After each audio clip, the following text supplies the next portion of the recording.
4, 3, 2, 1. And it's live.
This is Leicester Till I Die TV. Watch and subscribe on YouTube and listen on your podcast platform. Good evening, everybody. How the devil are you? Welcome back. It's literally been... I'm not central there, am I? But then that isn't central. Oh, I'm confused. I'm confused, but then again, I am easily confused. I'm going to bring the lads in a minute, but I just wanted to say something, and we've obviously just done the show with the news about Gary Rowett. And hi, Andres, how you doing? But I wanted to say this, that I have tried to defend King Power. I've tried to defend Top, but I'm absolutely fucking pissed off with this club at the moment. You may remember a while ago, I did a program about how I'm falling out of love with my club. And I am. I just totally am. That's annoying me. For somebody with OCD, that is really annoying me. There we go. Yeah, totally and utterly pissed off with them. Look, I mean, look. I think in a way that they've hung Andy King out to dry. I think they've given him this job. You know, he said he wasn't ready for it, and they've given it to him. And then he comes out with statements like, "I'm pleased," and this was after this match. "I'm pleased with the performance on the main, and there were plenty of positives from the game." Was there? I'm sorry, I must have missed that. Was I watching a different game? Like playing 4 teenagers. Whoa. What? Sorry, so actually just picking them and playing them, that's a positive. That should have been fucking done 8 months ago. I mean, you know, you speak. What did you speak to Marty Cifuentes when he was there? And Andy, I'm sorry, but you are just as bad as the others, because you've just come in and said, "I'm going to do exactly the same as the guy that's just been sacked was doing." Do you have to have a lobotomy to be a manager at Leicester City Football Club? I honestly think you do, because I love Andy King to bits, and I do think he has been hung out to dry a little bit here, but it is same shit, different asshole. It's all we get, and I've said here, grow a pair of fucking balls, you dickheads. There's 3 managers there that we've had: Ruud van Nistelrooy, Marty Conterventes, and Andy King. Between them, they've probably not got a full set of balls, because neither of them have got the balls to stand up and go, "I'm going to try something different." No, they're too fucking scared. Look at them there. That is so them. "Oh, please, let me pick the same team." Now, we might be getting Gary Rowett in. He may have the balls to do that. He may have different plans about the teams he can play. Why are we still playing Mongo on the right? Was he on the fucking pitch at the weekend? Because I saw him do absolutely sweet fuck all. And this is Andy King. And I was saying give him the job till the end of the year. Don't give him the job till the end of the fucking week. He couldn't manage a fucking wank off in a whorehouse. I mean, are they all so fucking scared of John Rudkin, I'm guessing? Look, I put there a nightmare on Filbert Way. That's what this is. And it's not coming soon. It's here now. Same fucking style of play. Same fucking formation. Same fucking useless gits on the pitch. Same fucking result. And same fucking tossheads that are running this club. They haven't got a fucking clue. Let's get them out now. When Susan Whelan went, it should have been that dickhead John Rudkin. But oh no, he's got his head so far up tops but arse that he probably can't get it out to be sacked. Oh, I'm sorry. I had to get that off my chest because it is absolutely pissing me off. This is the review show. Let's get the lads in.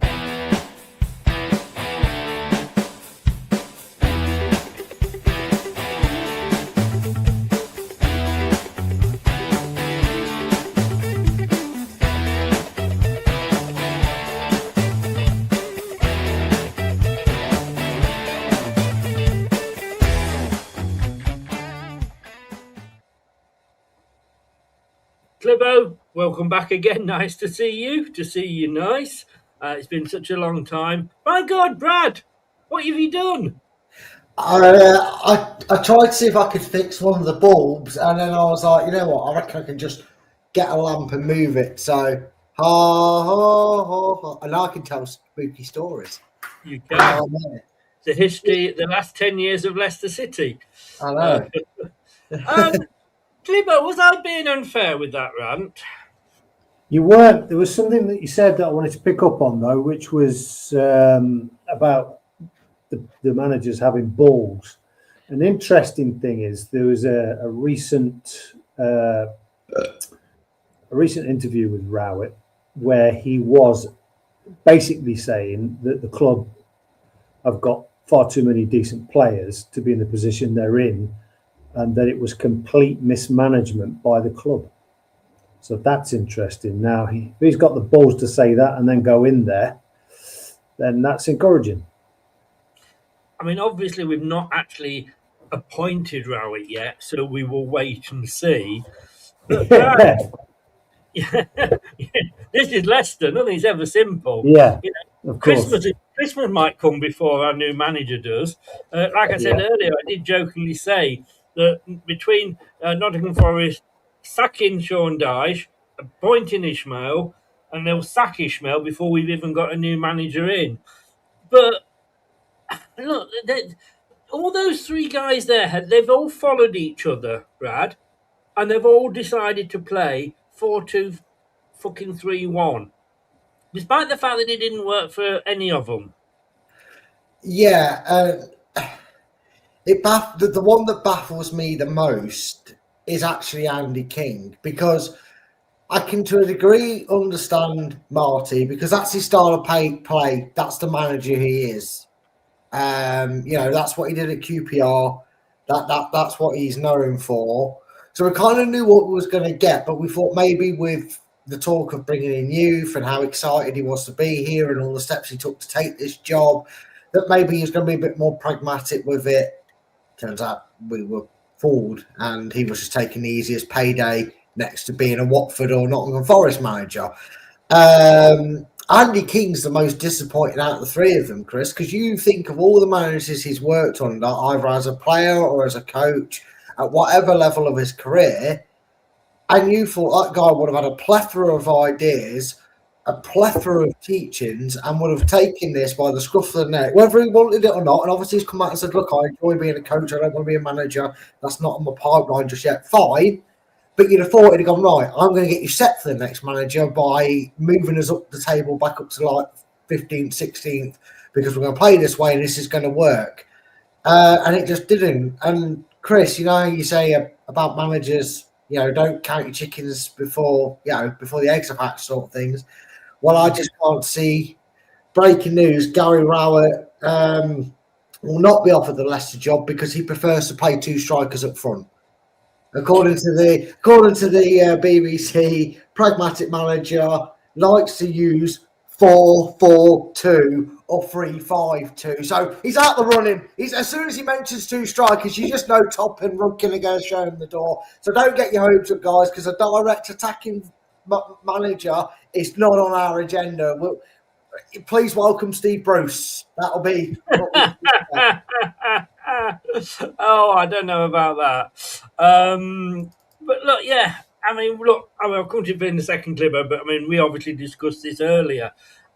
When you look at out there, and as Armchair's just said, betting has been suspended because when you click on a couple of the odds checker and Sky Sports betting, and we always say betting is not the answer. But there's nothing there. There's nothing there. So it looks like it's been suspended. That usually happens with the reports. Anytime there's an inside report of any strong nation that the club are in negotiations with it, they don't want people lumping 500, 250, 500 quid on it. Because even though the odds are go from 7 to 4, in a blink of an eye, the bookies can change that to 1 to 50, and it just stops shortchange people because that's what will happen. So that's why they will have suspended betting on him until further notice. Armchair says can't play 2 strikers. We haven't got to. Yeah, true. We can't even play 1 up front. So yeah, that's true. But Brad, I mean, if this is happened, and it looks like it's going to be a 6-month contract till the end of the season, obviously with a bonus if he keeps us up. And then they can look at that and go, well, look, we want Skubala. He's now coming, he's agreed to come to us, or Rowett's proved himself and he'll keep us and he'll keep his job. Overall, are you happy with the appointment as this goes ahead?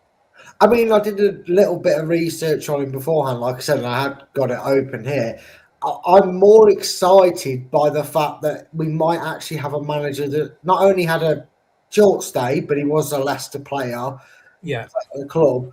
But he does seem to bring something we haven't seen for a long time, and that is a change in our style. He'll bring a change in our formation by the looks of things.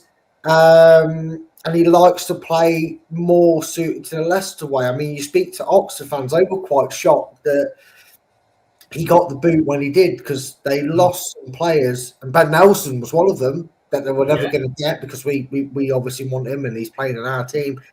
But they were doing okay. It wasn't the end of the world sort of thing. And I did a preview with the Oxford fan, and he was sort of hoping that maybe Rowett would have got the Christmas period where their new manager made no effect to have at least tried and seen it through and go from there. So I'm more excited than some of the other names, minus the ones that we were pipe dreaming on, maybe with Sean Dyche and that. So I'm excited from what I know about him and what he seems to be, especially if you're telling me he's direct attacking and flexible in changing it up for what he's got available on a match day. So I'm all for it, Chris. He sounds exciting manager to take the realm, take the helm. Yeah, no, I knew what you meant. Armchair says, I mean, he hasn't turned it down as far as we know, has he, Clibbo? But he says, does Clibbo know if Wright was offered the job but knocked it back because of the short contract? Well, he hasn't knocked it back yet, has he? Well, the funny thing is, a couple of weeks ago, through certain sources, I had it that he had already spoken to Leicester and didn't want to do it because they only offered him a short-term contract. Now, I kept that to myself, but that is something that I had heard. But then he was also offered Blackburn and turned them down. Yeah, I mean, it doesn't matter which way you look at it. Leicester they're in the shit, but so are Blackburn, and it's kind of a lesser of two evils. But Leicester are more an attractive proposition because of the infrastructure. But something I just wanted to pick up on quickly before we move on is what Brad was saying about the systems. I firmly believe that the managers that we've had previously after Cooper have been told that they want this style of football, and there's only a couple of systems really you can play to produce this type of football. And I think it's obvious that Top is a very stubborn man, as well as Rudkin. Brothers in arms, really, aren't they? But I think literally that Kingy has been told, just pick that, just play that system, pick the players. And I think at this point, if we get Rowett, the desperation is showing, and I hope they allow him to play 4-4-2. I don't think you necessarily need two strikers to play 4-4-2. I think we would have enough decent attacking, like we were saying before, Chris, about allowing Monga that roaming position with a striker, with Daka maybe. I think it would work. And I think the best form of defence is attack, like you've alluded to many times. And I think we have to use that, because I think shoring up the defence is going to be an issue at the minute because of the amount of injuries we've got and the lack of fullbacks. Luko could go in there. Lascelles is injured. Akoli is looking like somebody who should be playing in League Two, which leaves our only really good centre-back in Nelson, and he's quite a young lad, you know. I would still give Nelson the armband, by the way. Oh, well, that is a topic for tonight, so keep your powder dry there, Clibbo, and we will be talking Nelson later on.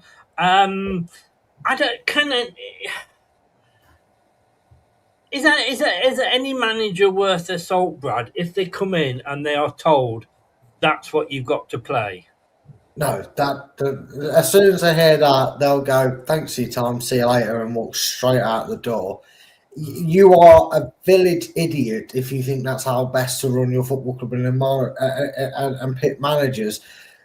You know, at the end of the day, why is it up to them how we play football and how a manager picks his team? It's not. They don't sit there week in, week out. They don't have the fucking understanding of football. John Rudkin can lie and pretend he does with the roles he's had in the club, but he hasn't got a clue about football. Top only found out about Leicester through that Middlesbrough Cup final, watch it on the telly back in home. So he's no better than me and you and Clibbo or anyone in the chat taking a role. Imagine if we walked in there and went, oh yeah, by the way, guys, you don't know me. I've got no qualifications in management in football. But by the way, I want you to play 4-3-1-2 and I want you to do this and do that. They're going to turn around and go, sorry, who are you? You're of no equality or importance. So why am I going to listen to you? Why are these managers letting the ownership dictate the style of play? It's ridiculous. They can go out and find a manager that suits their style of play, but they've obviously realised that that's not important. I do wonder, though, going quickly to what Clibbo said about what he sort of knew but wasn't able to say anything about, which I appreciate, about Rowett potentially turning it down originally. I wonder if Top in his infinite wisdom and John Rudkin went, look at what Spurs and Man U are doing. They're making short-term appointments with no long-term commitment. Maybe we can get a manager loaned it for 6 months. And maybe the fact that we've been so abysmal in these last 3 or 4 games that Top's kind of gone, let's offer him an incentive to earn a contract. Because didn't David Moyes do that? But that's fine. That is absolutely fine. Good. Because, I mean, you, me, and everybody else, if we go and get a job, we have not a trial period. What do they call it? Oh, I can't think of the word now. Probation period. Probation, that's it. Thank you, mate. Probation period. Why shouldn't managers have that? Well, you yeah. know. Reese is in. Hello, SC. How you doing? And Malechi, hello. He's a West Ham fan. Nice to see you, mate. I think you're having as bad a season as we are, although it's turned around a little bit now. I had heard that Slaven Bilic was in the crowd versus Southampton, sitting with some Leicester folk, either for one of the games or which he wasn't sure which one it is. Clibo, he was on the odds list, wasn't he? But I can't imagine, I cannot imagine John Rudkin or Top taking on Slaven Bilic somehow. No, and it would never be a short-term thing. And I think, the club have probably really finally realised that they're in the last chance saloon, and it's took all of this to happen. I think one of the things with the system is something I spoke to Reese about, is what the club has tried to do. It's a bit of a follower, isn't it? It's a bit of a sheep club. And what it's tried to do is try to appeal to younger fans by trying to be playing expansive, exciting pass football. I understand why as well, but it's not worked for so long, and yet we've stuck with it. I think that's the annoying thing. It is. Right, well, there was a game at the weekend. Once again, we've managed to lose to one team 3 times in a season. I think that happened when we played Man United in the Premier League. 2-1. Now, I just want to show this is what Andy King said. Leicester City interim head coach Andy King was keen to point out positives in his side's performance despite their exit from the FA Cup. I'm pleased with the performance on the main, and there were plenty of positives from the game, King said. Brad, was I watching a different game? I mean, you must have been. We all must have been, because minus the overhead kick, I don't see where we were getting to extra time, let alone into winning the game, because we just offered sod all. And the worst thing is, Chris, Southampton offered sod all, and they just had to do what most teams do: put it in the panic zone. Leicester will fumble and it'll go in the net. And then guess what? That's the first 1, 2, 3. That's the 5th time in 4 days they've managed to do that to us. Put it in a panic area, we fumble, and they've scored. Every single goal that Southampton has scored past us. And let me count it out for you again. That's 1, 2, 3, 4, 5, 6. Sorry, I even miscounted. 6 times Southampton put the ball into our fucking box, and our defenders went, and they went, goal! And that's all they had to do to beat us. How did they go, Brad? Oh, that gave me a headache. I mean, all right, we at least we didn't give up a 3-goal lead, Clibo. But how can you say that we have got positives from that game? Now, I know, and Wayne was saying this earlier, some of Southampton's players are on more money than Harry Winks. But those players that were out there were youngsters. The players he was bringing on were youngsters. I bet if you add all their wages up together, and including the substitutes, it doesn't come to what Harry Winks is on. No, absolutely not. We had our best, at some point, we had Ricardo on. Well, there's £160,000 a week. We had, some high wage earners there. So to me, we still couldn't break them down. Yeah, I mean, going back to the wages thing, I think we've got to start taking that out of it now, because it's a bit of a lame duck. In any workplace, in any work situation, it's not always the person that earns the most that does the best job in any work situation. You would hope so, though, wouldn't you? You would, but the world isn't like that, is it? The work world is not like that. I mean, it just isn't. You've worked with people who are on probably 100k a year and they're useless, but because of the position they're in, they were headhunted or whatever, they were offered better contracts. So for me, it's about 11 players versus 11 players. And I want to go back to these comments about the positive sides to a performance. You can spin anything and find a positive. You can spin anything and find a negative. But I do not believe for a second that Andy King means any of that shit. I saw how angry he was the other day, and you could clearly see in his face, these players are shit and they're not working. They're not playing hard enough. So I played 4 teenagers out of, the positives. It's really clutching at straws because it's something that all us armchair fans have been saying should have been happening months and months and months ago. So he's picking a real kind of, what can I find that's positive? So I believe that is a media spun paragraph or sentence. I don't believe he means that. Do you think, Brad, that he was chastised after his honesty, and I think he was honest in the cup game? Do you think he was kind of old to Tone it down? Yeah. Thank you. Exactly. Tone it down, Brad. Yeah, but why? That's his job. All it does is make him look weak. Oh, I know it's his job, but you know what this club is like. Yeah, I know. And if that is the case, it's utterly stupid and they need to butt the fuck out. They need to stop getting involved. Go and do each other's hair or something. Go leave the club alone on the football pitch and the interview rooms. If Andy King wants to slate them for being useless, let him slate them for being useless. Don't give him a script to read, because I'm with Clibbo. I think it's a load of rubbish. How has he gone from that angry, annoyed, pissed off? You're basically calling the players gutless, which they were in that second half. Now, again, he has to take some responsibility because they don't go out there and just put 11 men behind the ball for no reason.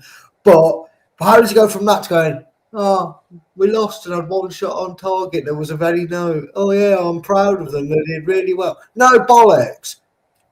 I mean, if that's your ownership, so get out of our club. Don't want you in here. Keep your hairdressing. Go and plait each other's fucking hairs and piss off into the directors' booth. And don't bother turning up to games. I'd rather not see you at games if all you can do every time is stick your beak in, picking formations. You can't say anything bad about these players. These are our little children. We have to protect them. No, let them shout at them. If you don't give consequences, do you know what they do? They do it again.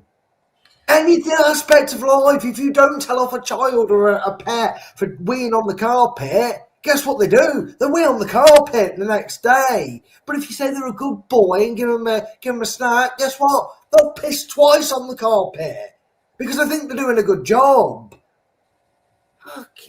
An analogy I never thought I'd hear. It's just, I'm that pissed off with the whole cop in, top out bullshit. This is the sort of crap he's allowing to happen because he doesn't want to upset the 80 grand a week crap we've got lying around here.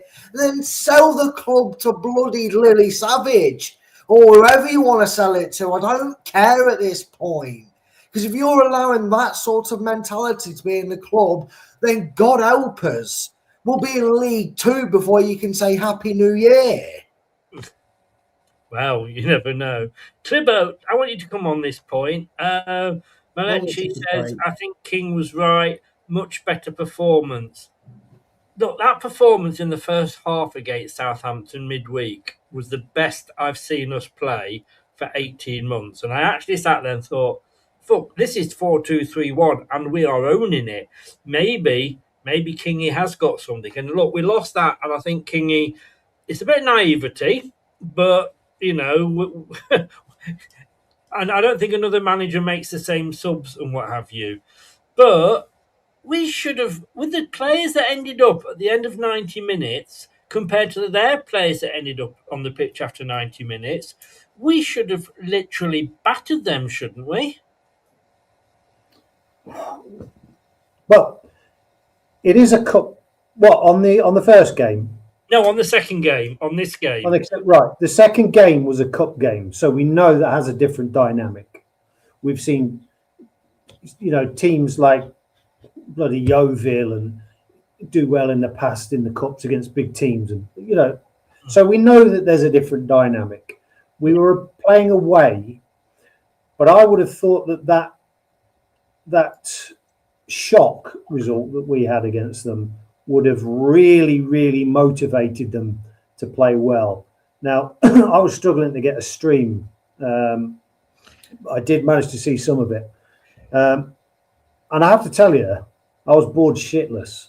I didn't think we did anything that made me go, wow. I don't think we looked like a structured unit for more than about 10 minutes at a time. I don't think we looked strong enough in the box, in the air. I don't think our defending was very good at the top end of the pitch. Certainly wasn't at the other end. And I think again, the keeper looked shaky. And that's why we lost 2-1. Because we're not good enough all over the pitch. But look, Clibbo, I'm going to read this. This was the team that finished the 90 minutes, right? Stolarczyk, but he's compared to some of the players, he's experienced. Christensen is an international. Thomas, who took over from him, is he's been around a long time. He's a fart in the spacesuit, but he's been around a long time. Pereira came on at 79 minutes. Winks came on 67 minutes. Skip played the whole 120. Mavididi was on at the end at 90 minutes. Monga was there virtually 90 minutes. Ayew was on for 80 minutes. Those are the players that you've got to look at those players and go, why weren't they beating these bloody teenagers? And look, fair play to Southampton. They won it. Well done to them. Good luck in the next round. But those players should have been beating these teenagers, shouldn't they, Clibbo? Well, if you look at the form guide for a lot of those players, then no, you got a bunch of kids come on who said, right, here's our opportunity. We are now pushing for the playoffs, and we want to strengthen. We want to be a part of a strong squad for Southampton.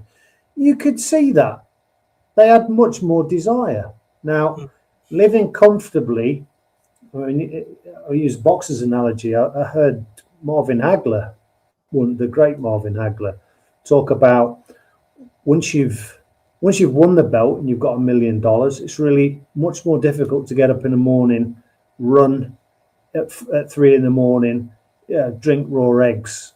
And I don't care who you are, 96% of us would have that attitude normally. On a football pitch, the extreme amounts of money that they get, you can double that. And I don't think it's good enough, but I don't earn that kind of money. So I can't sit here and say I would feel differently. I hope I would feel differently. That's all I can say. Brad, your thoughts on that? Should that team, with the experience that it's got, again, Clibbo, let's take the wages out of it, with the experience that those names that I've just read out, should they be beating a second-string Southampton team? It should have been a first team in the midweek game, let alone a second string, Chris. And again, you go... the reason it didn't, Chris, I'll let you in on a little secret. None of the players seem to be allowed to do anything other than what they're religiously instructed to do. Because I'll ask you this question, Chris, and Clibbo can come back and answer this one if he wants, and people in chat give me their opinions on it. Do we know, Chris, what happened to the Mavididi from 2 seasons ago? Because the Mavididi 2 seasons ago, we might not remember it because he's been so awful for us this season. He used to drive into the box. He used to have shots from the edge of the box. He used to cut inside and get shots in the box. He used to score goals. He used to get assists.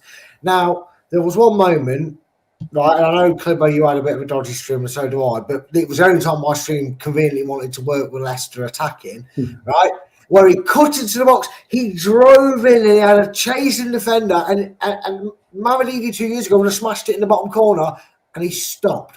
Why? Because you're not telling me he's doing that on lack of confidence. He's done that because his brain's gone, no, wait, stop, we're not allowed to. We have to pass it. Yeah. That was his brain remembering the instructions that he will get a backhander for if he doesn't follow weren't done. So how deep does his control go? Let me come back to you with a question to answer your question then, Brad. Okay. How has Monga gone from being the wonder kid in the shit team that we had last season to just being an also-ran in the shit team we've got this season?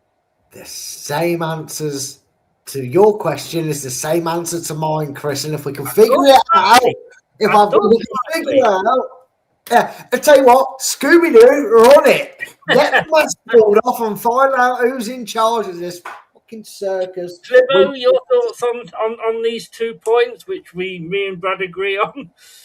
Well, both of the wingers do it. Both of the wingers weren't doing it last time.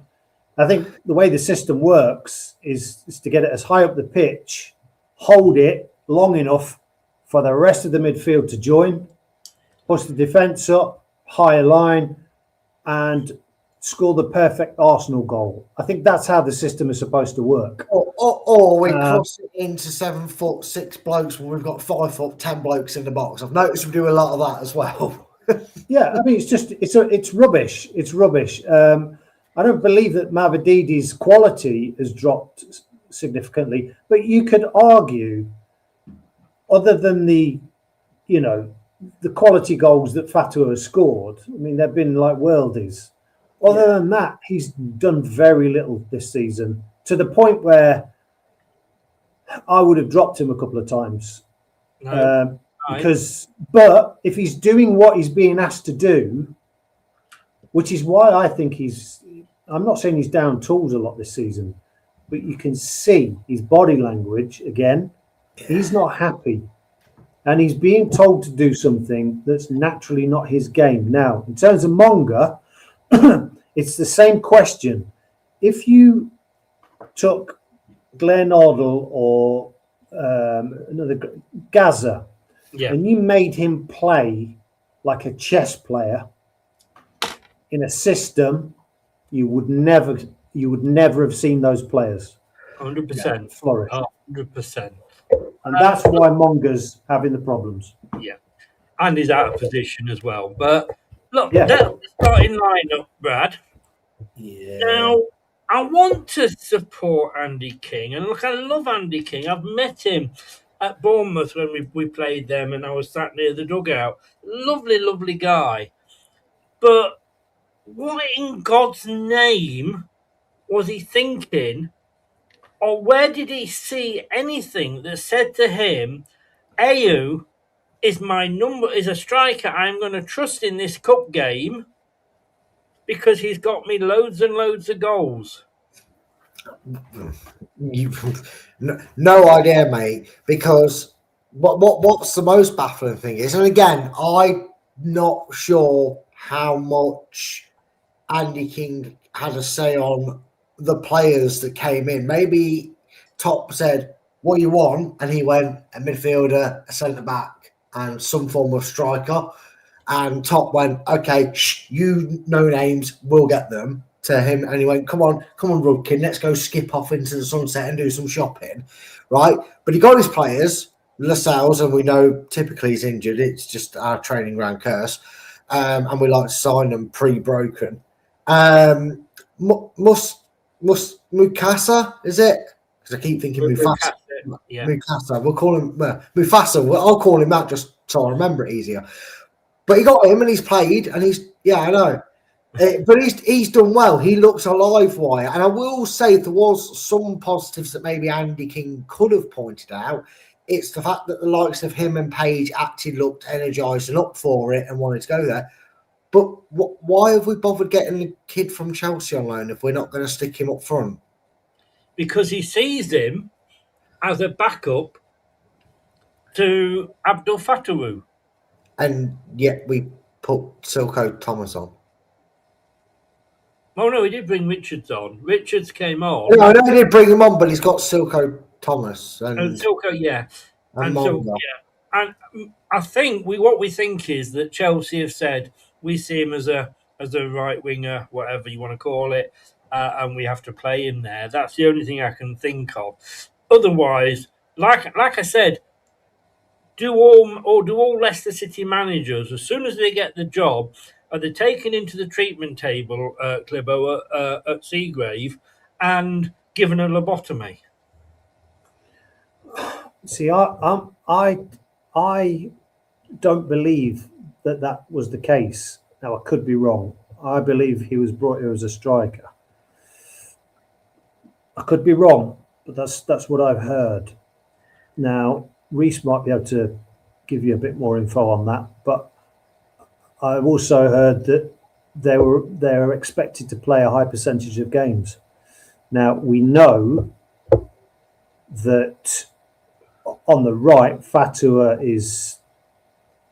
he seems to be undroppable, doesn't he, for some reason? But that would only leave, to play a lot of games, would leave the striker position, which we could easily accommodate a striker to play a lot of games. So that doesn't really make sense to me. Like I say, I'm only getting dribs and drabs. I'm only saying what Andy King's come out and said. He sees him as a replacement cover for Fatawu. Again, I don't believe that Andy King is lying, but I believe he's got a puppet master that's paying his wages and telling him what to say. I genuinely believe that. And I think that was the other day when he came out and said what he said, you could tell that he had no self-control. You know, he was doing the classic biting his lip, looking, not being able to focus. And what came out. So that statement, like Brad said, was basically a load of bullshit. And it was, read that. Because he called the club out, basically, didn't he? Without calling the club out. Yeah. When he wanted to say what he needed to say. Yeah. You are AU's number one fan, Clibbo. No, I'm not. Yes, you are. Don't deny. No. I jest. But I mean, what did you think when you saw AU up front? I'll tell you what I think when I see AU up front. When I see AU on the bench, it makes me not want to watch. Because I know he's going to come on and replace Daka, or he's going to come on and replace Richards, or whoever plays up front. I know he's going to replace him. It's predictable substitutions. Now, I can see it, you can see it. Other managers who are studying Leicester's form and tactics beforehand are obviously just going to go, well, we know what's going to happen here. So we can literally plan for the substitutions. We get almost to the minute as well. Yeah. It's rubbish. I didn't realise, though, with the substitutions that there are set times when you're only allowed to make them. I didn't realise that either. It's 3 periodic breaks. So, yeah. I don't think there's a time. I think you could make your last break in the 88th minute, but it has to be, that's your last chance to open. You have to. I mean, there's 6 substitutions by both sides. We'll look at ours in a minute because it obviously went into extra time. Look, Mukasa played well again for me. Again, it's embarrassing, Brad, when, we're talking about Jordan James and now Divine Mukasa, 2 on-loan players constantly playing well and showing our regular team up, if you like. Yeah, you're right, Chris, in the fact that it's embarrassing, because we should be going here and saying how well do they complement Mavididi and Fatawu and Louis Page. How they complement this team? Wow, this is great signings, because look at the energy they're showing, and they're adding to the quality that Leicester have shown this season. Instead, we're going, oh, fuck me. If he gets injured, we got nobody with any passion on the pitch. If him and Page get injured, because I will include Page in that, because he's probably the only one I can say is fairly consistent. But so if Divine Mukasa kind of goes, say 8 games later, Leicester are relegated or miles behind because Gary Rowett can't pull a miracle out his ass, what's to stop him from going, I've got a 5-year deal at Man City. Don't need to play. don't need to train. I could go back now, cancel my life. I'm not bothered. You know, the only one that gives me an impression he'd do that, you know, who wouldn't do that is James, because from the minute he's walked through the door, he seems to want to make this his new home, which is the only shining light we have out of all our activity in the window. Clibbo, midfield two there, Page and Skip, they work well together, don't they? Well, Or I think not? I think given what they're surrounded by, it's very subjective, that isn't it, really? They work well together. Well, they're not working well enough together to create a winning sort of system, but they're working they're working well enough together in the position that we're in for me to see enough to say these two need to start and form a partnership so that we can potentially get out of the shit that we're in. Yes, I will say that. You know, we know that if Jordan James was fit, Louis Page wouldn't be in that position. But he is injured, and I think those two, I'd sooner see Page and Skip than Winks and Skip. Yeah, me too. You know, I'm going to stop with you for this one, Clibbo, because I want the next person I want to particularly go to Brad for. But Victor Christensen over Thomas. I mean, Thomas came on, and I have to say I do understand that substitution, because, you know, Victor Christensen hasn't played in 3 months, something like that, even longer possibly. So he was never going to play 90 minutes, let alone 120. So I understand that. But your thoughts on his performance? I don't really think there was much improvement on Thomas, to be honest with you. Well, what I will say is I think a fit Victor Christensen is probably a better left back. But Victor Christensen is not a very good attacking. He's not. I would say, I've said this before, Thomas is a left wing back. And I would put in a system which allowed wing backs, I would play Thomas. But Victor Christensen, for me, he's just a nah. Okay, Brad, you know where I'm going for you. Member of the Goalkeepers Union there. Bekovic dropped, Talarczyk in. Is this a case of saying how to tell somebody that they are not going to be your first choice keeper without telling them they're not going to be your first choice keeper by bringing them back for the FA Cup match? I mean, I don't know. I mean, maybe he felt that Jakob needed a bit of time out of the limelight. You know, he needed a game that, you know, it makes you wonder, doesn't it? For all the talk of drop him, take him out, and then you see what happened against Southampton in the league. He plays in a game, Chris, where, yeah, it was extra time, they won it. You know, I'd make that argument in 90 minutes we didn't lose to them, and I'd swap that 90 minutes 1-1 and lose 4-3. Hang on. I'm just going to go and get some straws for you. Yeah, please. I'm gonna get. I'm trying to catch some fog and I missed, but you know, my point there is though, Chris, that I don't know what this does for him, because if this was Grimsby and we'd won 3-0 or something like that, we played Salford and we won 2-1 or something, then you go, okay, he's got a bit of confidence over the whole team. But it was the same team that have just battered you in 45 minutes. I know the scoreline was 4-3, but they absolutely battered us for 45 minutes. And even though we scored 3 in the first half, we didn't actually batter them in the same aspect. No. So what's it done for him? All it's done is go, great, still couldn't win, and I come back. Yeah. I mean, look, this is the team. This is the substitutions, as you can see there. In fact, I think we made 5. I haven't put one next to Wink, so it is 6, in fact. I was a bit rushed today. Skip's goal. I mean, what the? I must admit, Clibbo, watching that, I did get a little bit of a semi. Well, I'll be honest with you. Nobody was more pleased for that guy than me, because, and I was one of his critics, but I did say to Reece at the beginning of the season, and you can ask him, the player that will emerge this season will be Skip.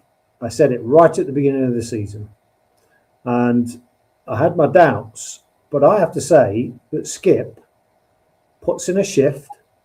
He's all over the pitch. He puts in tackles. He passes sideways a little bit, but he can also be progressive as well. And he's coming into his own. And this is why I find it damaging to bring Winks back.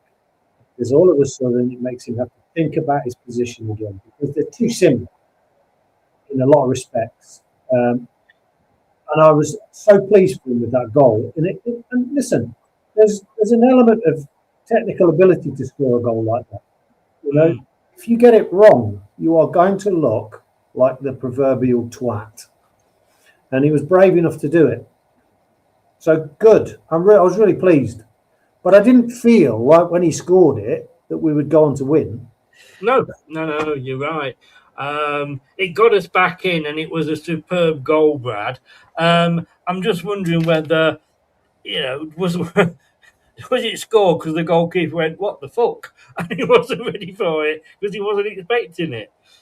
I don't think anyone was expecting it, so that's probably why it went in. In fact, when it went in, I actually assumed he'd kicked it into the side net, and it wasn't until I saw him getting up, running, and celebrating. I go, "Oh, fucking hell!" Because I'd almost jinxed us. Well, not jinxed us, but for lack of a better word, I'd kind of talked into existence, because I turned around to Jess as watching it. I went, "Well, minus a wonder goal. This is the scoreline, isn't it? It's going to finish 1-0 Southampton." And then, of course, Ollie Skip went, got it, and did that.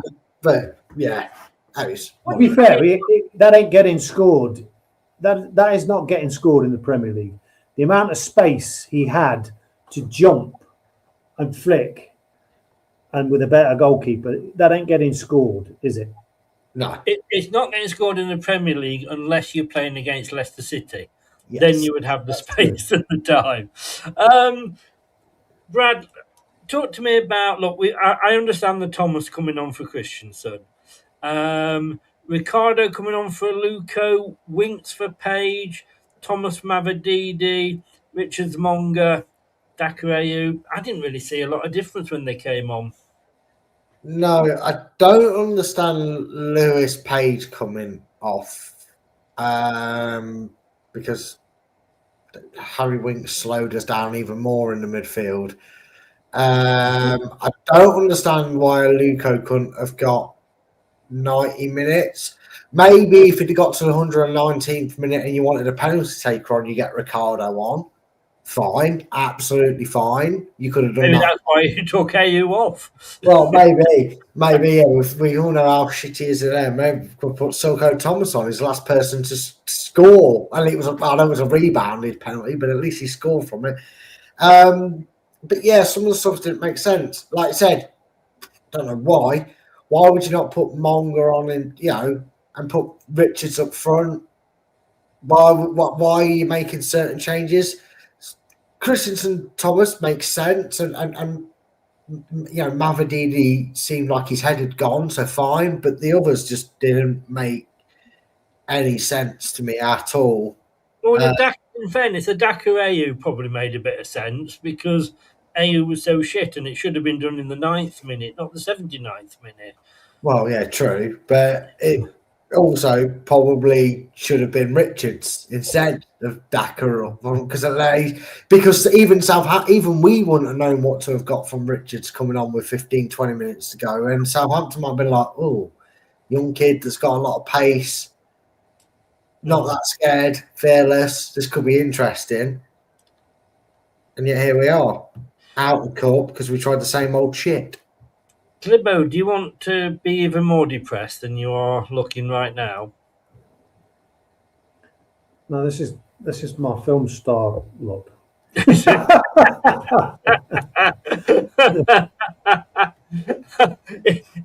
that film star was Julie Garland. That's true. Look, you can see there's the momentum chart. Look, and I noticed when we scored our goal, we were the ones that had the momentum going forward. But look, when they scored their 2 goals, there weren't. There's no momentum there. They basically, I'm thinking, hit us on the break. But why? How did we concede those 2 goals when basically they must have been on the back foot? Well, the thing is, we are very predictable. And I think it's easy for a manager to turn around and say, look, if you keep doing this, this will happen.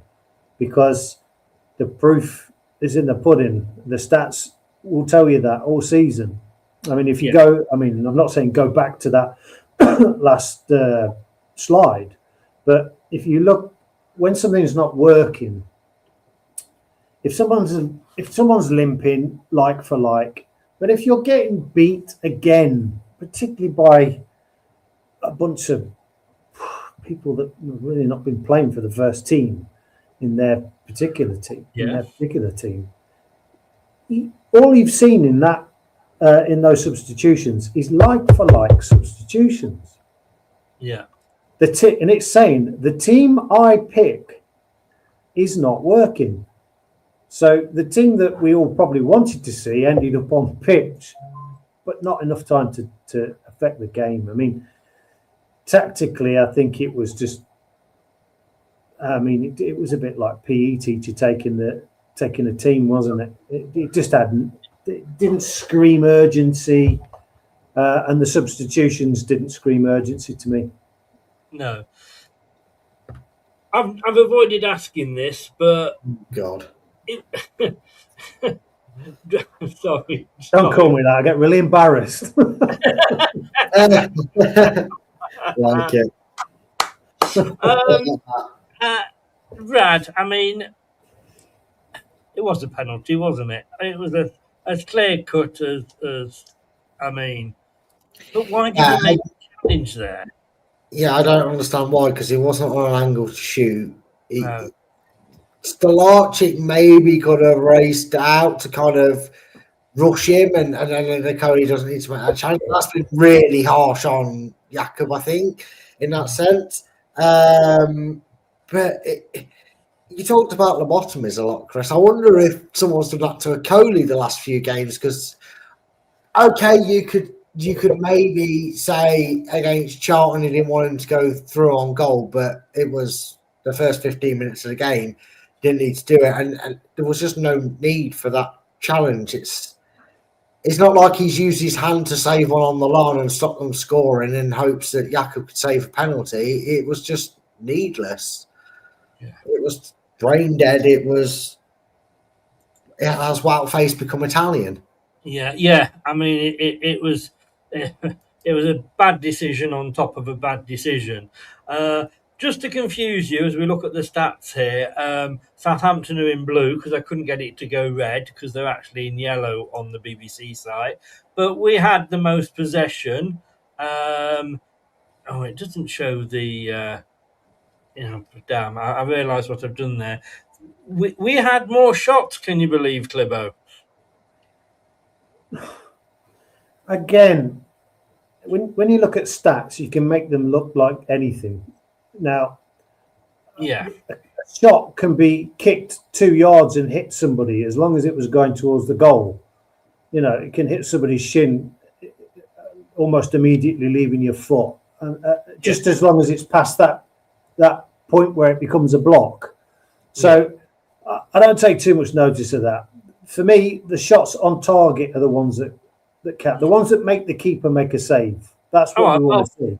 Yeah, 13 shots to them, 17 to us. We both, Glibbo, had 4 shots on target each.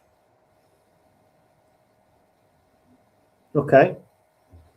So, I mean, again, out of that's saying that they're more clinical than us, doesn't it? I mean, it's a bit tight, isn't it? But for any team, surely, 17 shots and only 4 on target, that must be saying how shit we are. Yeah, but you could also say that if you want to pick positives, that's an improvement on a lot of the stats that we've had this season. Because there's been games that I've watched this season where you think, where the stats will say you had 2 shots, and you go, well, I can't even remember one. Yeah, I mean, and then just to end it up, you can see how many touches in the opposition box there. But the goalkeeper saves, they had to make 3. Solarchik only made 2. But look, I want to talk. We mentioned him earlier, and I did want to sort of use him as my spotlight this week, and that was Ben Nelson. Now, Brad, your question is, was that the right person to make captain? And then Clibbo, your question is, he stayed captain when Ricardo came on. What does that tell you? So, Brad, first of all, was he the right person for the captaincy? I think for the potential longevity, and that potential becomes if we go down and he sticks with us, or we stay up. Because I can't see how it goes if we go down. But for the longevity, the future of the club, it is. Because you'd imagine that he's the sort of player, Chris, that if we stay up this season and it takes us 3-4 seasons more to build to a really decent squad again to challenge for promotion to get back into the Premier League, he's going to be one that they need to get, give the armband to now and let him run with it, sort of thing. He's got to learn on the job as it is, which is harsh, but yeah, I'm happy for him to take it and keep running with it. He only committed 2 fouls. He didn't win any fouls. He passed 83 times with a passing accuracy of just short of 92%. But let's face it, most of those would probably have been between him and Nicole. 5 tackles, 100% tackle ratio. So, but when I always thought, Clibber, when a player, when your captain comes on, that he gets the captain's armband. Well, yeah, but I mean, let's be about right. I mean, I'm just going to say it. I've said this before, I love Ricky P. He's my favourite player that's still left at that club by a country mile as a player and what he did for us.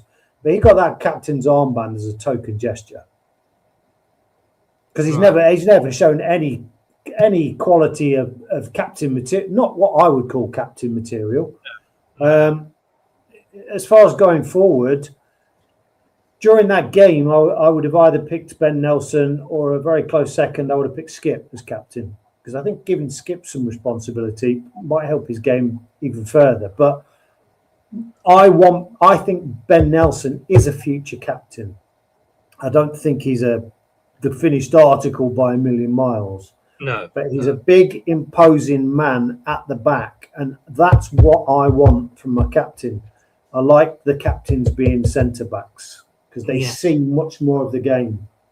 I agree. I prefer midfielders to be captain because I think they can see both. Or a midfielder. Or a midfielder. Which is why Skip is my short-term choice as captain. But with Nelson keeping it, who do you think? Do you think he's going to keep that against Stoke?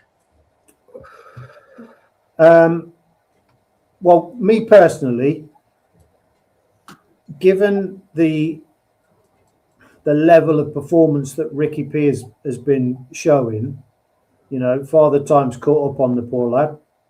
I don't really want Ricky P starting any more games in the future, under a new manager particularly. So, yes, I do think that he needs to keep that. I don't think the club will officially announce something like that, just because it would probably it'd be embarrassing, wouldn't it? Given the level of service he gave us, I don't think that would be on. But I do think if we're going to move this club forward in the short term and in the long term, I would say keeping Ben Nelson as captain, somebody who's going to play every game because at the minute he's your first choice centre back. Yeah. I think that's the right thing to do. Brad, have you ever watched that film Single White Female? No, I don't even want to know what 9 o'clock past 9 o'clock channel it is on. Don't worry. No. It's a proper film. Okay. It's where the single white female is looking for a partner in a flat share, if you like, and she takes on another girl, and they get on very well. But slowly, the new girl in the flat slowly starts to morph into the other girl. She's copying the girl in the flat, so she's having her hair done the same and looking in and slowly trying to take over her life. Now, I'm just looking at obviously your icon when you go off camera. Should I be worried? No need to be worried. It scares me. I mean, it's a damn good looking one, but I am slightly worried by that, mate. I'm not going to lie.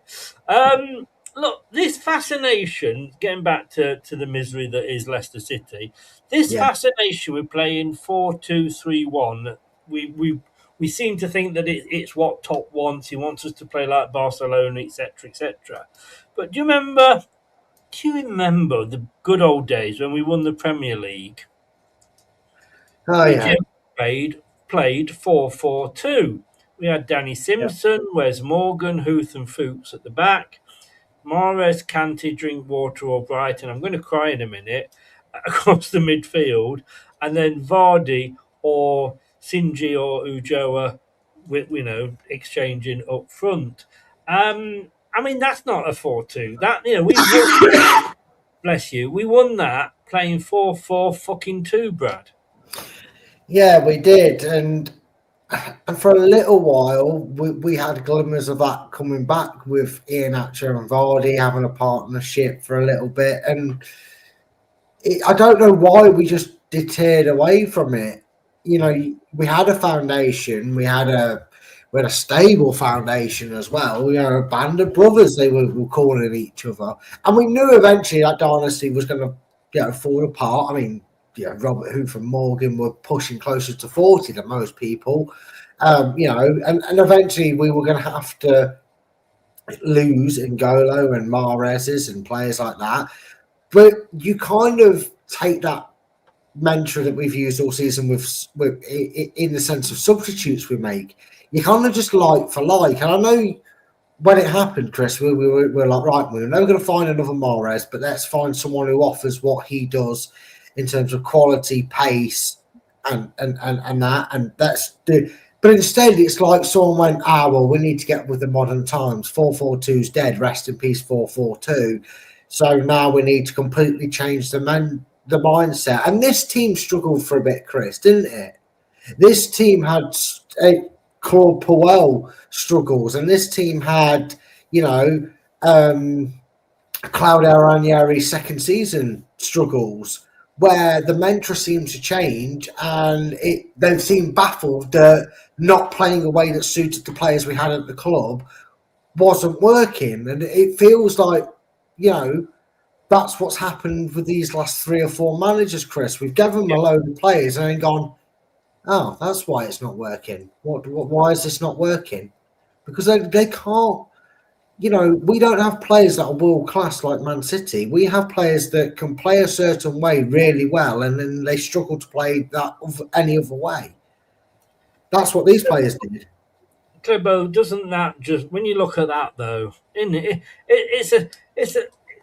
It's just pure beauty, isn't it? Yeah, I mean, you've got a combination of everything in there. You've got your hard-working players, that had talent. But they were limited.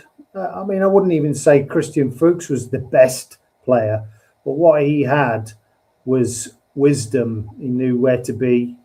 He also had a vicious shot on him that he came up with goals. Danny Simpson, he just knew the role he needed to play. Houthi was class. And then you had your absolute magician, Riyad Mahrez. You had just the unbelievably infectious N'Golo Kanté. You had Danny Drinkwater, who had a sort of telepathic kind of relationship with Vardy. So there was no effort there. He just knew where he was going to be. He hadn't got to look and think. You had Joa, who was a big, hard, massive striker who could head a ball like a bullet. Now, we don't have that. No. We don't have that. And I tell you what, in this league, I would kill for a Joa. Yeah. What that says to me, when I look at that, is square pegs in square holes. Yeah, exactly. Exactly. I don't know what's going on. Silly as it sounds, maybe Gary should try that if he comes in. Look, we didn't play in the league at the weekend. We played, as we know, in the cup. But despite that, we still managed to drop into the bottom three, Brad. Yeah, and I'd like to say that's the wake-up call they need, but the wake-up call should have been 4 or 5 games ago. Yeah. The wake-up call should have happened 3-4 games before the -6. I don't know where this wake-up call comes from. Maybe in Rowett's appointment. I don't know, but kind of deserve to be bottom three. Let's face it, Chris. We kind of deserve to be the bottom three. We don't deserve to be out on goal difference. So look at Sheffield United. Look where they were. Look where they were in September. Yeah. Look at the state of where they couldn't win a game. I watched them. I think they played Portsmouth on TV. Was it Portsmouth? Oh, I can't remember, but they were just shit anyway. They were just shit. Yeah. And look where they are. They're how many points? They're 10 points clear of us. They changed their manager, put their right philosophy back in place, and it changed them overnight. And they got the manager back that we should have had. When you look at they made a mistake. Yeah, I've highlighted it them in Leicester in blue, but I've highlighted 2 teams there for the matches they've played. You know, Portsmouth are 1 point ahead of us, but have got 2 games in hand on us. You've got to win them, yeah. You have got to win them, Portsmouth, and it is, like I say, it is Portsmouth. It's not Coventry City. And Charlton Athletic have also got a game in hand. I mean, as I look at that, and I could be totally wrong, and I said this earlier, Clibbo, Sheffield Wednesday, look, the goal, we know that. Oxford, I think, are going to be going down as well. So for me, it's 1 from 4 possibly, and that's Portsmouth, West Brom, Blackburn and us. Oxford are only 4 points behind us. I just think they are, for me, I'm not saying for me, but yeah, I get what you're saying. They're not a million miles away, are they?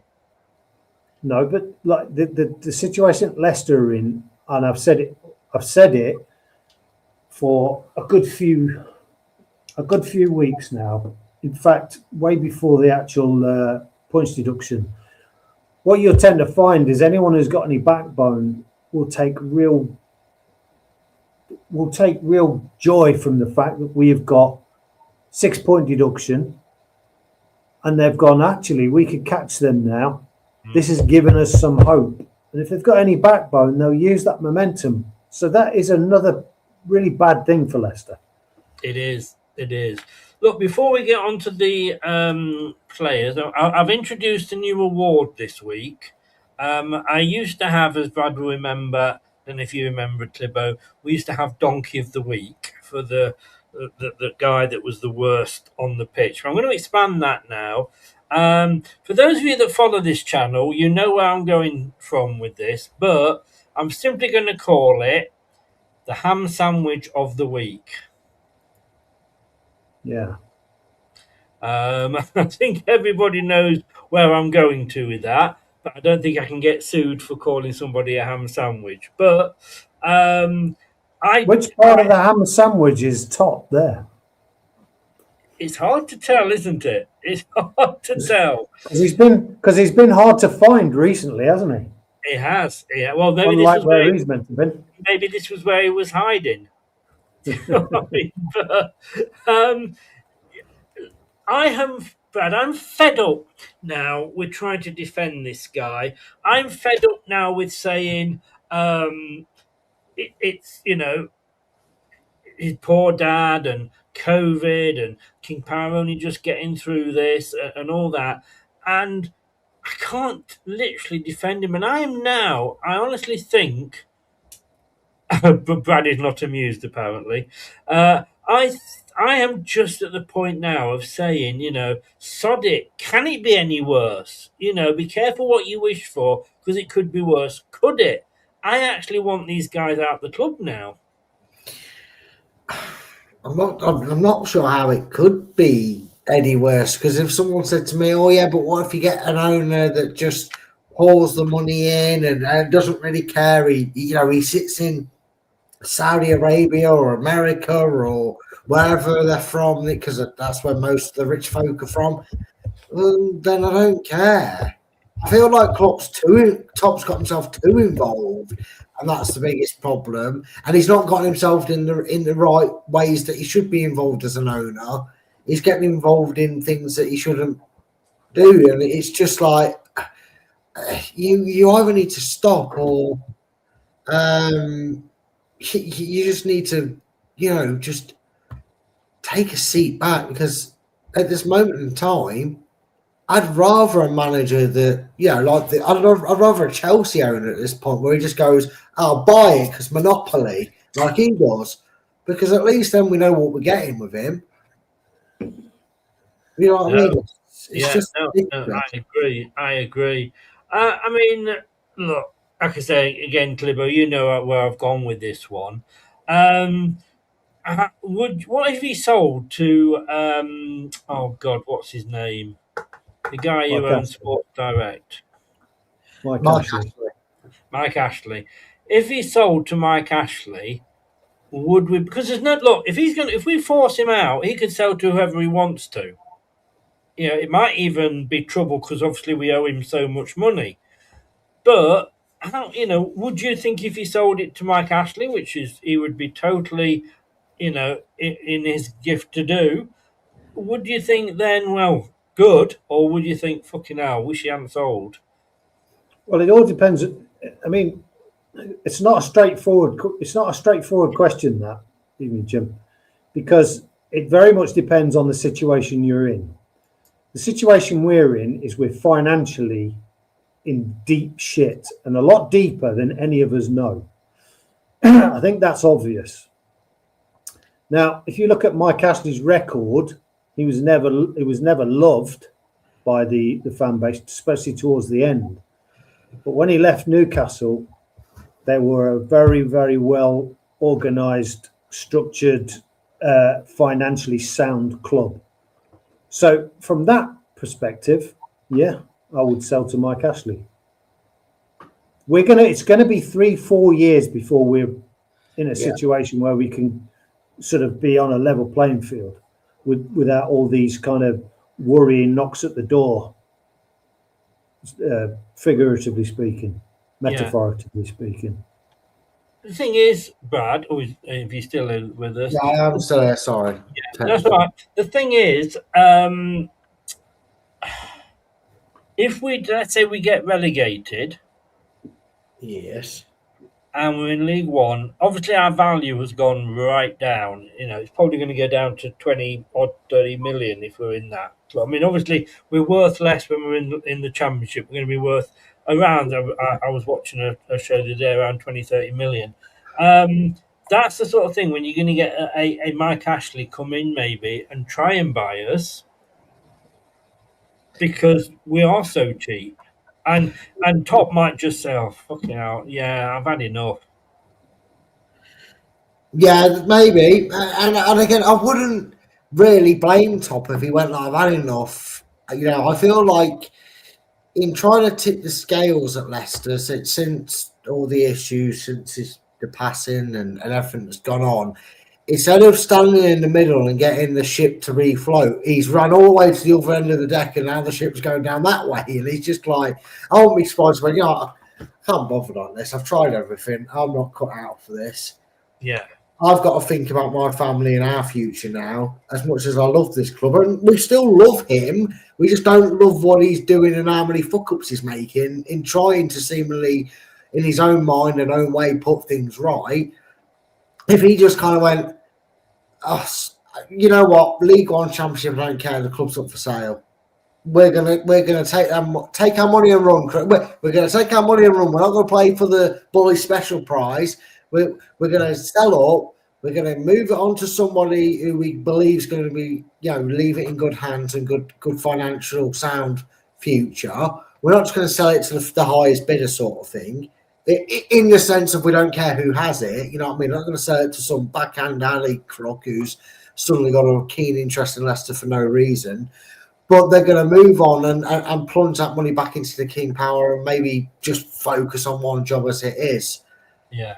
And if that's Mike Ashley, it's Mike Ashley, as long as he comes with the right intent. Dworsky says it is 50 million a year to run Seagrave on its own, or as it would obviously then become known, the Sports Direct Training Complex. All right then. At least we get a free big mug. True. Look, okay then, Clibbo, and I agree with you. If it is Mike Ashley, yep, he'll take over the club shop. He'll do all that, but would financially Newcastle, when they were bought by the Arabs, financially they were no problem at all with PSR or anything like that. But let me ask you this then: if suddenly this gentleman came knocking on the door because he said, "I've just sold the club that I own at the moment, so I think I'm going to come and I'd like to come and buy Leicester City. It's only just down the road." Oh yes, No, Mr. Marek. I wouldn't. No, I wouldn't. No, I wouldn't like it. No, I know what you're going to say. Mr. Marrakeshi. Yeah, I mean, the coming down the road was probably the giveaway for you. I was waiting to see how long it would be, but we haven't got any say in it. It's not our club to sell; it's Top's.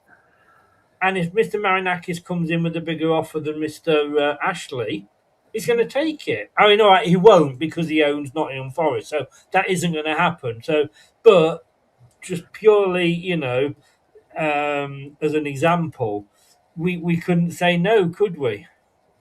No, the thing is, I mean, we don't know the financial situation, and it does. Like I started to think about this, and I put my tinfoil hat on last night, and I started to think about this. Kinky bugger. I grew up with somebody who, for all intents and purposes, wasn't the brightest, but he formed his own little company, and he was doing really well. And the next time I seen him, he'd gone bankrupt. And I didn't see him again for about 12 months. And then I spoke to him and I said, "How are you doing?" He'd gone bankrupt. And he was living in the most outrageous house, the like lower end Premier League footballer house. And now he owns a massive property in the middle of Matlock. Now he went bankrupt. Now, I don't know how that works, but we don't know whether Top's so far in it that he wouldn't be able to pay the creditors. So maybe he's going to have to go bankrupt, because if we go to League One, I think that's probably the case. Yeah, indeed. I'm just having a look here. No, I can't give you another example as good as those two to say. But all right, let's move on. And let's get to. We'll rush through these because I know it's been a while. It's been a long show, and Brad's going to have to go. Look, doesn't he look handsome? Doesn't he look handsome? That's what I've done. It. So the viewership went up by 2, Chris. It's all a ploy. My laptop knows. Like a young Larry Grayson. Slibbo, if I am, me or Brad, that picture. If I don't think Larry Grayson ever had a beard, did he? I'm not sure, but we're going to go through this very, very quickly anyway. Single white female. If I'm not here one day, Clibbo, you know where to point the police. Yeah. Right, player ratings. So we are gonna rush through this, guys. So let's start. Obviously, we start with the keeper, Clibo Stolarczyk. How many are you giving him? Well, like I've always said with these ratings, the ideal marker would be the 5. The average is it's an average performance. I don't think he did anything particularly wrong, but I don't think he looked confident. So I'm going to say 4. 4. Brad? Don't remember, apart from the penalty and the winning goal, him having anything to do. 5. 5. And Jordan has gone 5 as well. I meant 4. Sorry, it was a 5. No, you got 5 now. Ooh, football friends. There we go. Aluko Clibo. Well, that rhymes. Aluko, listen, I don't want to say anything negative about this guy because I think he's the future. I think he's the future of the club. I think he was probably in a really shit side. He was probably above average. So I'll say 6. 6. Remember, it's just on this game. Brad? I want him to be starting every week over Ricardo. 6. 6. Here we go. This is the first of them coming, guys. Prashant's gone 5. He went 4 for Stolarczyk. Aluko, excellent apparently. He gets an 8. Okay, put the drugs down. Who's gave him an 8? Jordan Blackwell at the Leicestershire Live. Like, I can just say, if you want to see these, you're going to have to pay to see it now, because these ratings are on the private thing that they're doing on the Mercury, and you've got to be a member and pay to actually read this shit. Just fucking pay us £1 just to fucking read it. Akoli, Clibo, missed a penalty. No, he didn't miss a penalty. He's called Mr. Penalty. oh right, yeah. I was going to say I didn't see that. I mean, I saw him a little bit further up the pitch at one point when my stream stopped freezing, and he basically jumped on somebody. It was just appalling. It was just crap defending. Desperate. I'm going to be generous and say 3. Oof, right. Brad?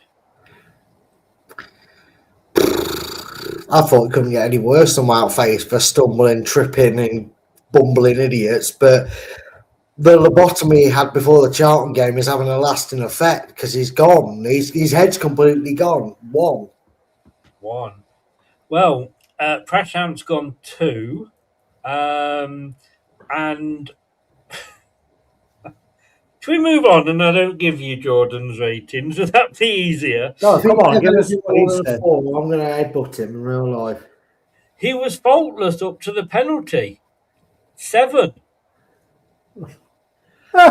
Kids, if you ever want to know how to waste money and see what drug taking has effect on your brain, spend £1 and go and read his report. Because this, someone send help. Someone go and check in on our mate and make sure his brain's okay.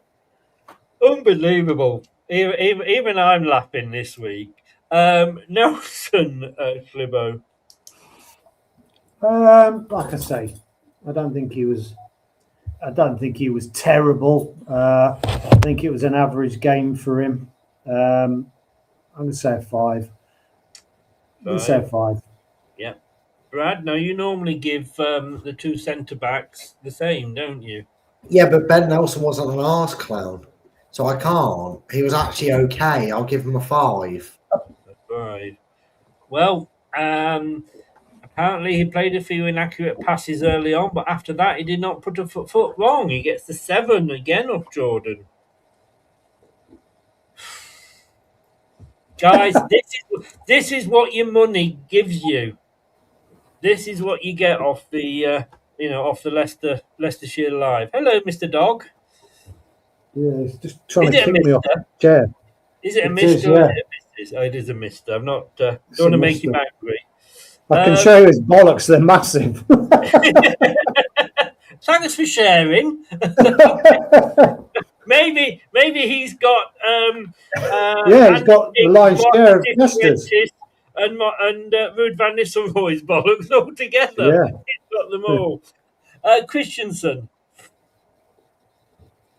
Oh, I'm going to be lenient because no, I'm not. 3. 3. Okay. 3. Who said 2? No. I thought so. You're going 3, Clibbo. Yeah. Yeah, thought I heard 2 somewhere. Nelson, by the way, got 5 off Prashant. Christensen, Brad? I just think he did a lot wrong. He definitely filled me with more reassurance than Luke Thomas ever has. 5. I can't give him a below 5 score because I think he's done all right. Well, he's got 4 off Prashant. He got up in support of Mavididi consistently, and that made City a greater threat down the left-hand side. Once again, Brad, you are football friends. Oh, Football friends. Yeah, I'm sorry, but that's what happens. You are agreeing with your best mate. Have we got a case of man love here? No, we fucking haven't. A lot times my eyes out. Are you sure? Positive. Positive. Oh, friend, football friend. you go just for you, Brad. Thank You know it could have been worse. Skip Clibbo. Again, I don't think it was one of his particularly better games, but given that he scored that goal, I'll give him an above average score, and I'm gonna go 6 for Skip. 6. Bradders. I mean, for the overhead kicking, it itself, he gets straight up to a 5 from me. The assured midfield, but that's not saying a lot when our midfield consists of a guy who doesn't want to be there and a youngster. I'm going to agree with Clibbo and give him a 6. 6. Prashant's gone 6 as well. 5 plus 1. I like his analogy. It's perfect. Prashant, yeah. Yeah, and giving a shit. He made himself an option for his teammates, says Jordan. Gets a 7 off Jordan, which in fairness isn't, we say if it's a 6 is a 7 and a 7 isn't a, it's there. Louis Page. Again, I think it was an average game for him. I think it was a difficult game for everybody. I can't give him higher than Skip. I'm going to go 5. It was an average game for him. 5. Brothers? I think out of all the permanent players that we actually have, he's the only one that seems to have any drive and passion. Having said that, this is one of the games where he was a bit more invisible than he was in other games. I think maybe because we just didn't want to see Southampton turn up and score 6 in the second half like they tried to do in the midweek game, so it was a bit more reserved.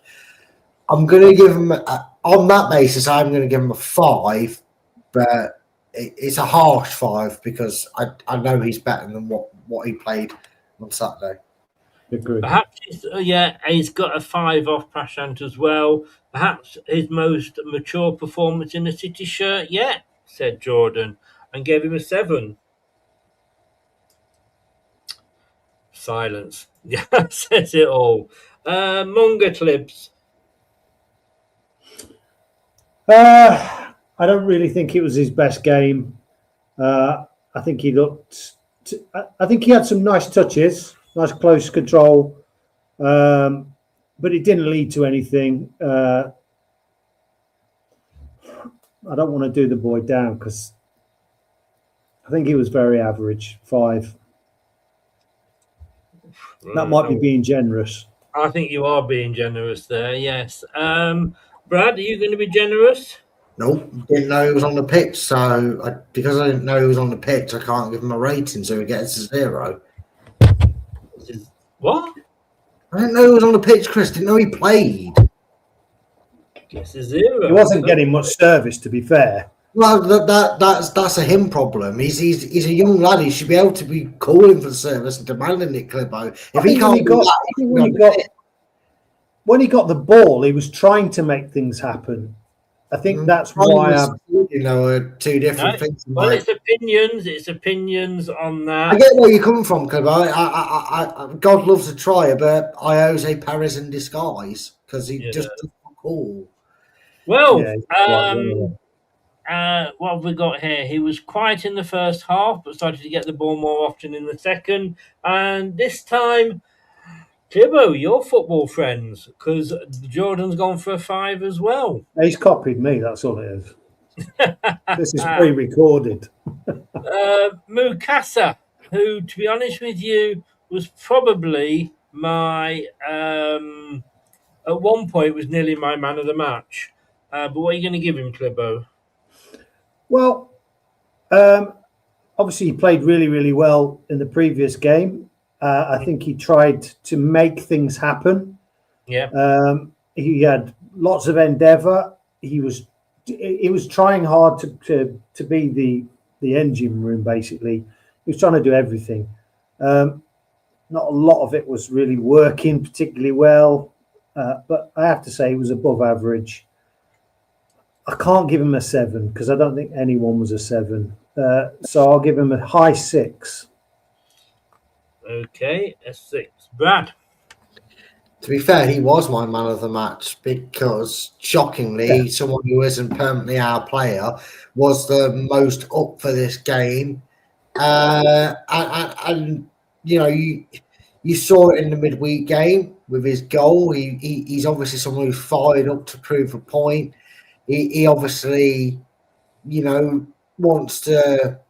I don't give a shit if it's just personal gain. I'm sure he's hoping he can score 10 goals in this run into the season and turn around to Pep Guardiola and go, let me be your fodder, let me come in from the youth, let me be that next branching player that comes through. Because that's the reason we got him, because he signed a 5-year deal first. He ran tirelessly, Chris. Mm. So it has to be a 7, just in case you didn't hear me say it at the start. Sorry. That's all right. Sorry, no, I didn't hear you say it. Sorry. 7. Woo, football friends. Jordan's given him a 7 as well. Oh, this is definitely copying. He's definitely copying. Let's quickly round this down now. Mavadidi? Again, just very average. It's like we were talking earlier, I don't know whether it's the intent to go forward and then stop. I don't know whether it's sort of drilled into him by the system that they're playing, but just very ineffective. So I hate to say it, but I thought it was below average, and I'm going to say a 4. 4. Brad? You've heard the expression back in the day, Chris, of free Nelson Mandela, didn't you? Free Mandela. Free Mavadidi. Let the boy run at them. Let the boy shoot. Yeah. Gary Rowett, if you get the job, that's your first job. Let him have license to thrill, as I would say. Yeah. Because that was 5 minutes of the old Mavadidi and then 80 odd or however long he lasted minutes of pure shit. 3. Yep. Can't say. Can't say that's too far away from what I was thinking, but I didn't want to go through. I'll say it as it is, mate. You stay on that fence, don't worry. Yeah, I'm just going on what I'd graded some people as 3 previously, and he was better than them. Nobody's watching this, honestly. Yeah. He got a 6 off Jordan. Drugs. Ayo. Oh my God, Clibbo, go on. Let rip. I don't really know what to say other than I say it pretty much every stream that we talk about. Nothing has changed. He slows the game down. I mean, he's crossing balls when he should be on the end of the ball. I mean, the idea that he has a 9 on his back, it infuriates me. And it's almost like he's deliberately not. It's like he's saying, well, I'm not a number 9, so I'm not going to play there. So I think I'll go with Prashant 2. 2. Oh, sorry, Prashant. He's given Mavadidi 3 and Mukasa 7. I do apologise, mate. 2. Okay. Brad. Because I heard his name get mentioned maybe 3 times. 1. I'm with Clibbo. Don't want him playing for this club. The only 9 he should be is 9th choice striker. And that's behind a picket fence as number 8th choice because it showed more movement. Or the German word for no. Yeah. 9. Yeah. Well, I'm going to have a little message first of all. Before I give you his score, I'm going to have a little message here for Mr. Blackwell. Are we ready? Goodbye and God riddance. Now fuck off. Yeah, I like it. Good. I'd rather have still Archie up front. Yeah, I would as well. I would. That's how I feel. I genuinely mean that, Nate. I would rather have him up front as well. At least he's tall and can jump. Oh dear. Yeah, I don't know. Well said, Nate. All right, let's very quickly, because he hasn't done the subs, so we're just going to very quickly run through the subs. And we're going to have Luke Thomas. 2. It was dreadful. -4 shouldn't play for us again. -4. Yeah. Okay. I don't rate him. Don't want him in the team. It's fine. Winks. Again, slowed the game down. I mean, he's obviously got some quality, and you can see it every time he plays that there's a little bit there. But because he doesn't show it in a consistent way and only when he wants to, I'm going to give him it was below average, so 4. 4. Brad? I mean, he's forever going to slow the game down because of how deep he sits and where he plays. So 4. Can't for that, but yeah, 100% better than Thomas. Richards. Now, when Richards came on, it was about the 86th, 87th minute, and I started to have streaming problems right around that time. And I think when he came on, he tried something and just got out muscled, and then he did a little run, like a Fatwa run, where he flicked it past the player and ran, and that's pretty much all I saw of him. So, on that basis, I saw one really good piece of skill, and the other, he looked clumsy as arseholes. So, I'm going to say, from what I saw, 3. 3. He got a 5 off Prashant, and Wings also got a 4 off Prashant. Brad? The Jamaican Patson Daka runs, gust of wind, falls over. 2. Right. Wow. It was that bad. Going on.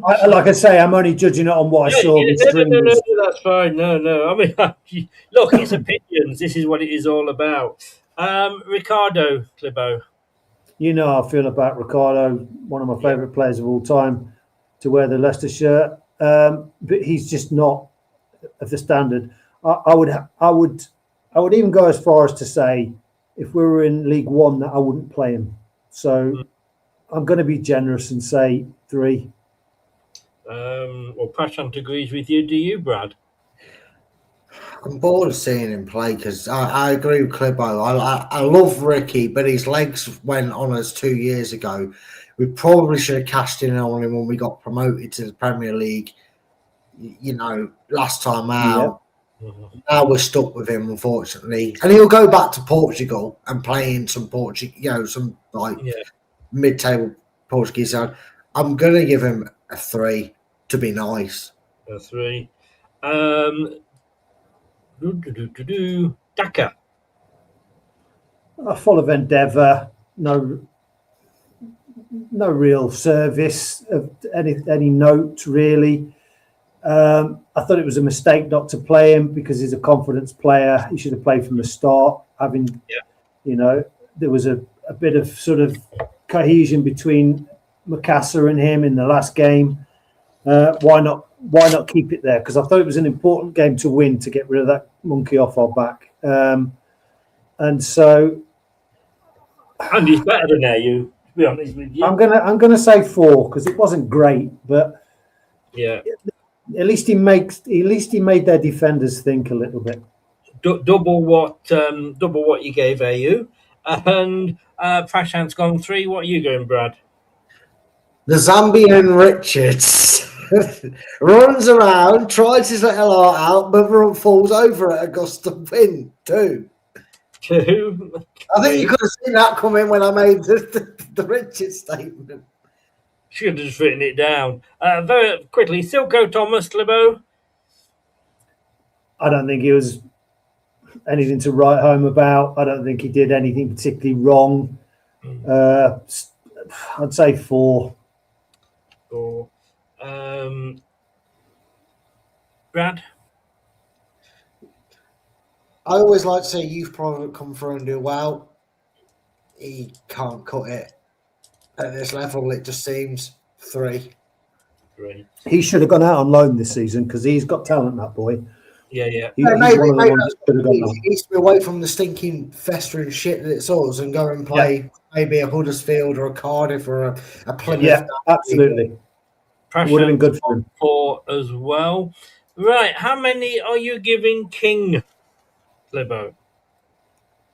Well, again, it was below average. So because it's King. Because it's King. No. Let me finish. Because it's King, I'm not going to offer him any sort of props like if he was a player. I have to agree with Prashant. I'm going to say 4. 4. Indeed. Brad? Who cares at this point? We still lost 2. 2. I thought it was a better. He got more of the substitutions right than he did the other week. He also played against the Teenage Mutant Ninja Turtle Southampton. So that's a very no. Couldn't have got him any worse, to be honest, Chris. Could he? No. What are you giving the whole team then, Clibo? Well, it's below average. You were playing their kids, so to lose that in the manner that we did, I'm sorry. I'm going to say again. Prashant's got me 3. I'm going to say 3. I thought it was rubbish. 3. Rubbish. Yeah. Prashant, are you doing Clibo's homework for him? Brad? I was just about to say it and I saw it, but he was. Yeah, you're right. Again, if it had been roles reversed and we'd have drawn 1-1 with Southampton's main side, and this wasn't a cup game, I'd be probably going 5 or 6, but it was their reserves and a few stars, so 2. 2. Shall we see what Alan, who was at the match, we see what he gave them? Go on. See, it was below average. I'm sorry. It was below average. It was an improvement. Well, I know it wasn't an improvement because the first half midweek was fantastic. Very, very quickly then, just to round it up, man of the match. Libbo, your man of the match. Mukasa. It's just popular homework. It's easy. Yeah. I originally went for Mukasa, having forgot that Skip had probably just scored a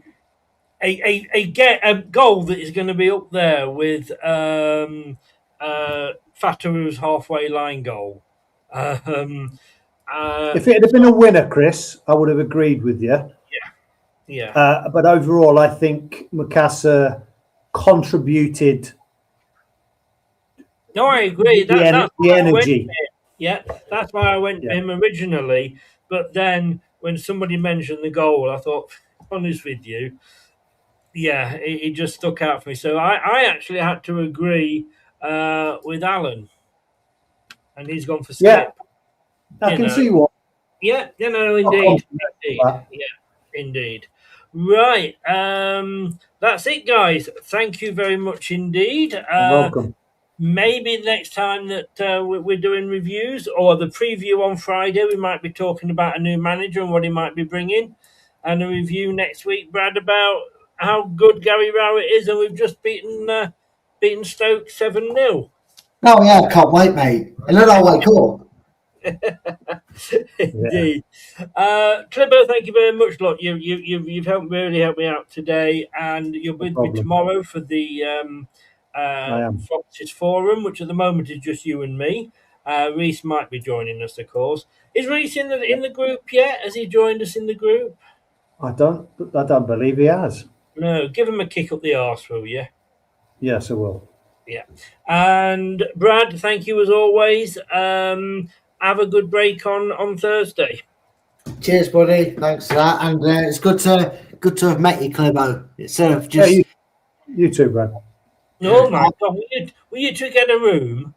Sure. Hang on a second. I've got something for you two.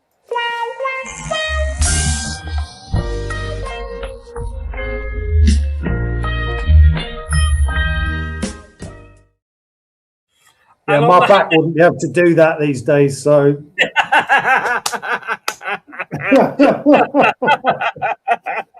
Fair enough. Like I said the other day, having had a colonoscopy, if that was me, I'd be the one giving. I'm never going to be a receiver.